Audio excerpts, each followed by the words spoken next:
Hello everyone, this is Shilpi here. आज हम start करेंगे इंग्लिश ग्रामर का टॉपिक दैट इज टेंस। ये एक्चुअली बहुत इंपॉर्टेंट टॉपिक है।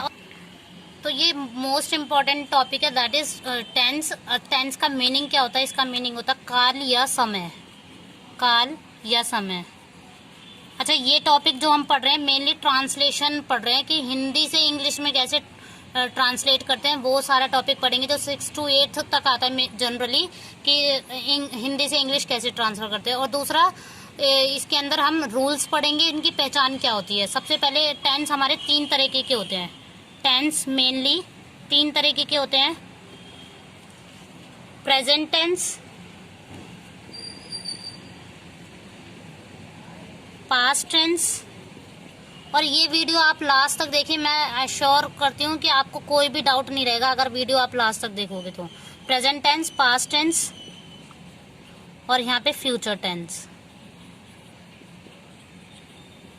वैसे तो मेनली 2 तरीके के होते हैं। फ्यूचर टेंस को हम कुछ मॉडल्स वगैरह ऐड करके बनाते हैं, लेकिन फिर भी मतलब होते 3 तरीके के हैं। तो अब प्रेजेंट टेंस के अंदर देखते हैं कि प्रेजेंट के फिर फर्दर सब डिवीजन है। प्रेजेंट टेंस के अंदर 4 सब डिवीजन है, मतलब present indefinite tense, present continuous tense, present perfect tense and present perfect continuous. इनको देख लेते हैं। तो मैंने बताया था सबसे पहले टेंस हमारे 3 तरीके के होते हैं।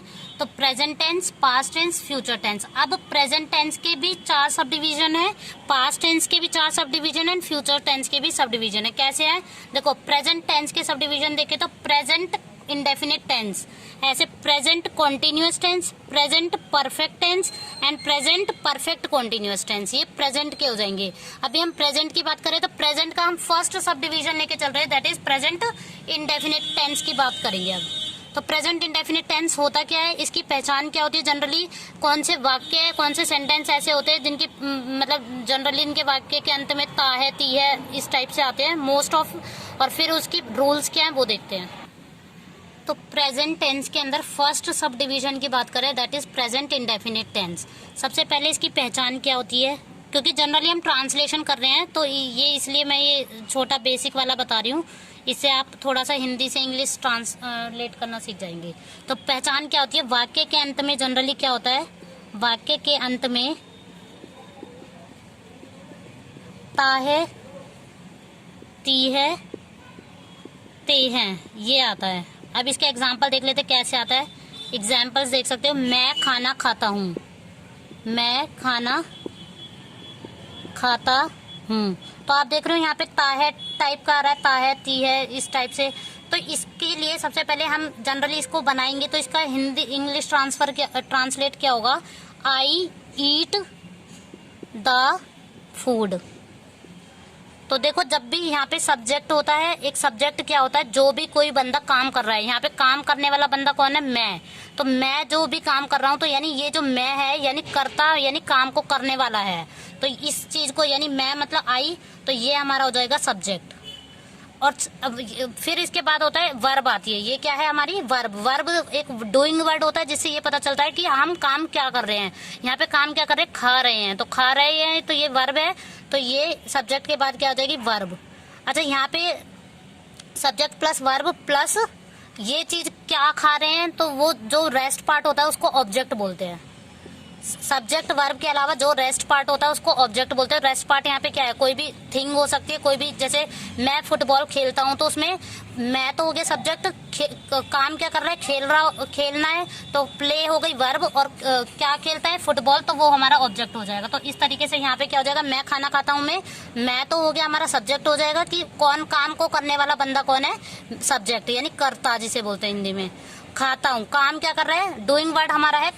किससे डूइंग वर्ड मतलब ऐसा शब्द जिससे ये पता चल रहा है वो काम क्या कर रहा है। तो यहाँ पे पता चल रहा है खाना खाना है, मतलब ये जो खाना है वो क्रिया हो गई यानी वर्ब हो गया, ईट। और ऑब्जेक्ट मतलब रेस्ट पार्ट यानी क्या खा रहा है वो ऑब्जेक्ट हो जाएगा, यानी फूड हमारा क्या हो जाएगा, ऑब्जेक्ट हो जाएगा। ठीक है। अच्छा, इसका ये तो रूल हो जाएगा प्लूरल के लिए। यहाँ पे अगर सब्जेक्ट प्लूरल हो तो हमारा सब्जेक्ट प्लस वर्ब की फर्स्ट फॉर्म प्लस ऑब्जेक्ट हो जाएगा। अगर यहाँ पे सब्जेक्ट ये प्लूरल मतलब आप ये सोचोगे कि आई तो सिंगुलर है, आई के साथ एक्सेप्शन है इंग्लिश में, आई सिंगुलर होते हुए भी इंग्लिश में प्लूरल माना जाता है, इसलिए आई के साथ हमारी जो वर्ब लगी है वो ये प्लूरल वर्ब बोलते हैं। प्लूरल वर्ब मतलब ऐसी वर्ब जो प्लूरल के साथ लगे। तो अगर ऐसी यस नहीं लग रहा तो वो वर्ब हमारी प्लूरल होती है एक्चुअल में। तो ये सब्जेक्ट प्लस वर्ब की फर्स्ट फॉर्म प्लस ऑब्जेक्ट लग जाएगा, लेकिन यहीं पे ही रूल 1 ये हो जाएगा, मतलब और रूल अगर सब्जेक्ट यहाँ पे सिंगुलर हो, सिंगुलर आपको पता है ही शी इट एनी नेम, अगर इस टाइप से हो तो यहाँ पे वर्ब की फर्स्ट फॉर्म के साथ SEIES लगेगा, ES प्लस ऑब्जेक्ट। अब यहाँ पे देख लेते हैं इसका एग्जांपल, जैसे राम फुटबॉल खेलता है, ये फर्स्ट ये दूसरा, तो राम फुटबॉल खेलता है। तो आपको पता है, आप सबसे पहले ये देखेंगे राम हमारा सिंगुलर है, सिंगुलर मतलब एक ही पर्सन है, तो राम का राम आ जाएगा। अब सब्जेक्ट के बाद क्या आती है, मेनली वर्ब आएगी, वर्ब की फर्स्ट फॉर्म, यानी क्या काम कर रहा है, वर्ब वो होती है जिससे डूइंग वर्ड, क्या डूइंग वर्ड यहाँ पे क्या काम कर रहा है, तो खेलता, खेलने की इंग्लिश होती है प्ले। अच्छा यहाँ प्ले नहीं आएगा क्योंकि राम सिंगुलर है, तो इसलिए प्ले के साथ SEIS लगेगा, तो प्लेज आएगा, क्योंकि सब्जेक्ट अगर सिंगुलर होता है उसके साथ तो वर्ब, जब भी सब्जेक्ट सिंगुलर होता है तो जो भी वर्ब आएगी उसके साथ SEIS लगेगा, तो प्लेज आ जाएगा। राम प्लेज द फुटबॉल, क्या खेलता है, दैट इज ऑब्जेक्ट, यानी फुटबॉल खेलता है तो वो हमारा ऑब्जेक्ट हो जाएगा। ओके, अब देखते हैं नेक्स्ट।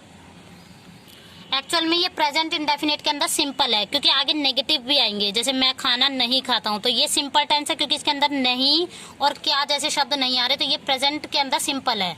तो एक एग्जांपल और देख लेते हैं, वे पतंग उड़ाते हैं, वे पतंग उड़ाते हैं।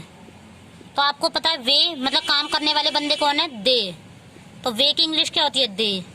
अच्छा उड़ाना, काम क्या कर रहा है, अब सब्जेक्ट आ गया, सब्जेक्ट के बाद हमारा मेन फिर आएगा। आपको अगर जब भी समझना है तो आप रूल की तरफ जा सकते हैं, तो रूल में सब्जेक्ट आ गया, सब्जेक्ट के बाद वर्ब की फर्स्ट फॉर्म आएगी। फर्स्ट फॉर्म मतलब वर्ब क्या है हमारी, उड़ाना, तो उड़ाने को बोलते फ्लाई, तो फ्लाई आ जाएगा। अच्छा यहाँ प्लूरल पहले से ही है तो यहाँ पे SEIS नहीं लगेगा, अगर यही प्लूरल है तो यहाँ पे SEIS कुछ नहीं लगेगा, सिर्फ वर्ब की फर्स्ट फॉर्म आती है। लेकिन यहाँ पे अगर सिंगुलर है तो यहाँ पे वर्ब जो भी आएगी उसके साथ SEIS लगता है।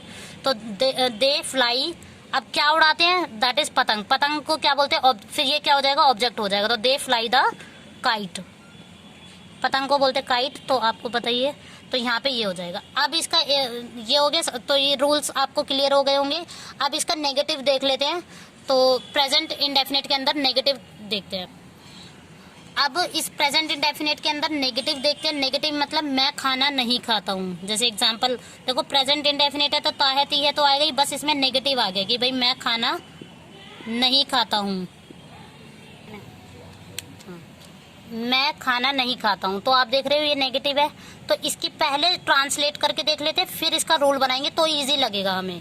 तो सबसे पहले सब्जेक्ट है, सब्जेक्ट मैं है तो इसका आई हो जाएगा, आई। अच्छा यहाँ पे ना हेल्पिंग वर्ब हमारी यहाँ से स्टार्ट हो जाती है, जैसे नेगेटिव आता है तो इसके लिए अकेला नॉट नहीं आएगा, जैसे ये नहीं है, नहीं की इंग्लिश तो नॉट होती है, तो नॉट अकेला नहीं आएगा, यहाँ पे डू या डज नॉट आएगा। इसकी जो हेल्पिंग वर्ब होती है डू या डज होता है, ठीक है, तो डू या डज के साथ नॉट लगेगा। तो आप ये देखो कि डू उनके साथ लगेगा जो मतलब प्लूरल होगा, तो प्लूरल के साथ डू नॉट लगेगा और सिंगुलर के साथ डज नॉट। जैसे Ram does not eat the food, अगर राम खाना नहीं खाता है इस टाइप से होता तो Ram does not eat the food. अगर मैं खाना नहीं खाता हूँ तो आई वैसे सिंगुलर है लेकिन प्लूरल माना जाता तो इसके साथ प्लूरल लगेगी वर्ब, तो I do not eat the food, या फिर they do not eat the food, they तो प्लूरल दिख ही रहा है हमें।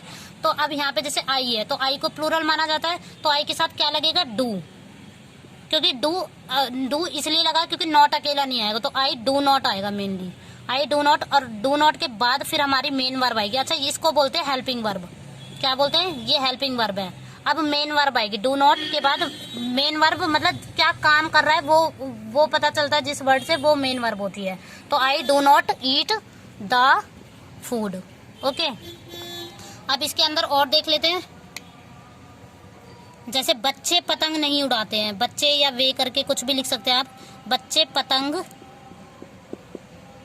नहीं उड़ाते हैं, तो क्या आ जाएगा, बच्चे को क्या बोलेंगे, चिल्ड्रन, चिल्ड्रन बहुत सारे हैं। अच्छा बच्चे बहुत सारे हैं तो चिल्ड्रन प्लूरल है तो चिल्ड्रन के साथ डू आएगा, क्योंकि अगर यही मतलब प्लूरल है तो फिर यहाँ पे डू आएगा, क्योंकि ये प्लूरल के साथ लगता है। Do not fly the kite. अच्छा, यहाँ पे चाहे डू नॉट हो चाहे डज नॉट हो, क्योंकि जो SEIES वर्ब के साथ वाला होता था वो यहीं पे कवर हो जाएगा। अगर यहाँ पे SEIS लगना भी होगा सिंगुलर की वजह से, तो वो सिंगुलर का जो SEIS है ना, वो डू या डज में ही कवर हो जाएगा। तो डू मेन याद रखना, डू डज के साथ हमेशा वर्ब की फर्स्ट फॉर्म ही आएगी, मतलब इसके साथ कुछ SEIS नहीं लगेगा, क्योंकि इसके साथ जो SEIS लगना होता वो इसी में ही कवर हो गया, डू या डज के साथ। ओके, अब नेक्स्ट देखते हैं। अब प्रेजेंट इंडेफिनिट के अंदर ही हम तीसरा देखते हैं, मतलब इंटेरोगेटिव। इंटेरोगेटिव आपने देखा होगा, इंटेरोगेट इंग्लिश वर्ड पढ़ा होगा। इंटेरोगेट मतलब पूछताछ करना, तो पूछताछ वर्ड से ये इंटेरोगेटिव बना, यानी क्वेश्चन वाले वर्ड आ जाते हैं इसमें। क्या मैं खाना खाता हूँ, मतलब ये हम पूछ रहे हैं किसी से, क्या मैं खाना खाता हूँ।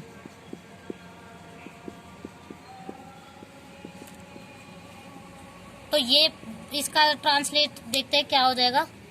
अच्छा, एक मिनट, तो क्या मैं खाना खाता हूँ, पहले इसका ट्रांसलेट करके देखते हैं। अच्छा, जो भी इसकी हेल्पिंग वर्ब थी, मैंने बताया था लास्ट में डू या डज करके, ये इसकी हेल्पिंग वर्ब आती है। मतलब प्रेजेंट इंडेफिनिट के अंदर जो हेल्पिंग वर्ब मेनली यूज होगी डू या डज होगी। तो अगर क्या करके बोला है ना क्वेश्चन में, तो यहाँ पे हमें दो चीज देखनी है। यहाँ पे ताहती है, तो ताहती है वाला यही था इसकी पहचान, और इसी की हेल्पिंग वर्ब जो भी है, क्या भी वर्ड लग रहा हो और पीछे ताहती है लग रहा है, तो इसका मतलब यही हेल्पिंग वर्ब इसकी मतलब सब्जेक्ट के आगे आ जाएगी। तो क्या आ जाएगा, जैसे अगर मैं खाना खाता हूँ तो आई ईट द फूड होता, मैं खाना नहीं खाता तो I do not eat the food. लेकिन क्या मैं खाना खाता हूँ मैं, तो डू या डज आगे आ जाएगा। तो do I eat the food, मतलब यही हेल्पिंग वर्ब जो इसकी थी वो आगे आ जाएगी सब्जेक्ट से पहले। अब इसका रूल बना देंगे। रूल मतलब ये डू या डज, इन दोनों में से कोई भी एक आएगा, प्लस सब्जेक्ट प्लस वर्ब की first form plus object. Okay, अच्छा, नेगेटिव वाले का भी रूल रह गया था, मैं नेगेटिव वाले का भी बता देती हूँ। यहाँ पे पहले इसका वाक्य लिख लेते, कोई भी एक नेगेटिव वाक्य का। नेगेटिव, जैसे वह फूल नहीं तोड़ता है, वह फूल नहीं तोड़ता है। देखो, जैसे डिफरेंट डिफरेंट लिखोगे तो आपको डिफरेंट डिफरेंट वर्ब्स भी पता चलेंगी, इसलिए मैं डिफरेंट डिफरेंट ले रही हूँ। जैसे फूल तोड़ने की इंग्लिश होती है प्लक, प्लक का मतलब होता है फूल तोड़ना। तो क्या हो जाएगा, ही, इसका जो ट्रांसलेशन होगा वो होगा ही डज नॉट, क्योंकि ही सिंगुलर है इसलिए ही के साथ डज आएगा। डज नॉट, देखो यहाँ पे तोड़ क्या रहा है, फूल तोड़ने। जब भी फूल तोड़ने की बात करेगा तो वो प्लक आएगी वर्ब। जैसे अगर कुछ भी और चीज तोड़ने के लिए तो आप ब्रेक भी यूज करते हो, तो यहाँ पे ब्रेक यूज नहीं करना। वैसे फूल ऑब्जेक्ट है तो फूल के लिए तो फ्लावर आएगी इंग्लिश, फ्लावर। लेकिन फूल तोड़ने की बात कर रहा है तो उस वाले तोड़ने की इंग्लिश है सिर्फ फ्लावर, वो प्लक।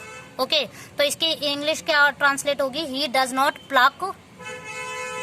प्लक क्या नहीं तोड़ रहा, फूल, तो प्लक द फ्लावर।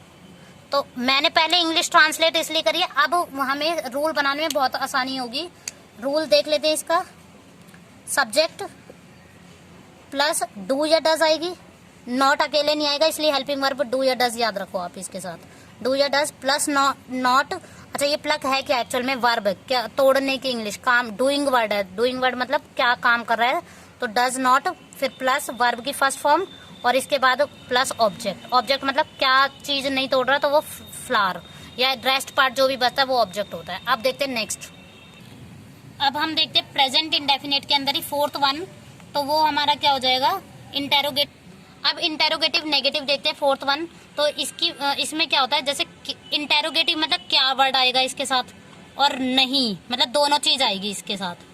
मतलब ऐसा वाक्य जिसमें दोनों वर्ड आ रहे हो, क्या मैं, और क्योंकि प्रेजेंट इंडेफिनेट की बात कर रहे हैं तो ताहती है तो जरूर लगेगा ही लास्ट में। और इंटेरोगेटिव नेगेटिव मतलब उसमें इसी के अंदर क्या भी लग रहा होगा और नहीं भी लग रहा होगा।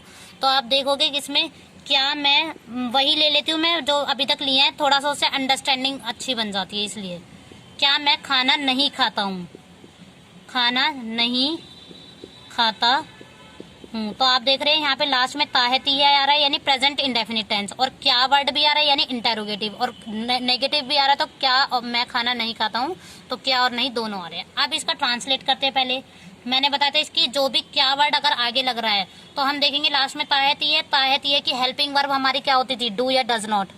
मैंने पीछे ही बताया था डू या डज करके जो होती है ये हमारी हेल्पिंग वर्ब होती है। तो यही चीज हमारी आगे आ जाएगी। तो डू आई ईट, देखो जनरली डू फिर आई सब्जेक्ट लगेगा, फिर मेन वर्ब लगेगी। मेन वर्ब वो होती है जिससे हमें काम पता चलता है कि वो बंदा काम क्या कर रहा है। तो यहाँ पे खाना नहीं खाने की बात कर रहा है, और इस खाने की वर्ड इंग्लिश होती है ईट। तो do I eat the food, तो क्वेश्चन मार्क लग जाएगा क्योंकि पूछ रहा है इसमें क्वेश्चन। अब इसके अकॉर्डिंग वो बनाते हैं ट्रांसलेशन, मतलब रूल। तो रूल हमारा क्या बन जाएगा इसमें, रूल हमारा बन जाएगा डू या डज पहले लग जाएगा, क्योंकि क्या वर्ड जब भी आएगा तो उसमें हेल्पिंग वर्ब सब्जेक्ट से पहले आ जाएगी। तो डू या डज प्लस सब्जेक्ट आएगा प्लस, अच्छा डू आई एक्चुअल में ये नहीं वर्ड भी है ना, तो इसके साथ नॉट वर्ड और आएगा। तो do I not eat the food होगा एक्चुअल में, क्योंकि नहीं भी है ना, दोनों चीज है। तो do I not eat the food, तो डू डज आ गया, आई मतलब सब्जेक्ट, अब फिर ये नॉट वर्ड भी आएगा इसमें, नॉट प्लस वर्ब की first form plus object. Okay, तो do I not eat the food, ठीक है। तो यहाँ पे हमारे ये 4 कंप्लीट हो गए। अभी आज हमने क्या पढ़ा, प्रेजेंट इंडेफिनिट टेंस पढ़ा है। सबसे पहले प्रेजेंट टेंस पढ़ा था, प्रेजेंट टेंस के अंदर प्रेजेंट इंडेफिनिट टेंस, और इसके अंदर हमने प्रेजेंट इंडेफिनिट टेंस के अंदर ही और फर्दर 4 सब डिवीजन बना लिए ताकि अंडरस्टैंडिंग अच्छी हो जाए। वो 4 sub division, further sub division कौन से थे, सबसे पहले प्रेजेंट इंडेफिनिट के अंदर ही सिंपल पढ़ा था, सिंपल मतलब मैं खाना खाता हूँ। फिर मैंने नेगेटिव पढ़ा था, मैं खाना नहीं खाता हूँ। फिर मैंने इंटेरोगेटिव बताया कि क्या मैं खाना खाता हूँ, और फिर मैंने इंटेरोगेटिव नेगेटिव बताया क्या मैं खाना नहीं खाता हूँ। ओके गाइज, अगर आपको ये वीडियो अच्छी लगी और आपको इससे फायदा मिला है तो आप please like share and comment कीजिए और सब्सक्राइब भी कर दीजिए। इससे आगे हम नेक्स्ट वीडियो में पढ़ेंगे। Thank you.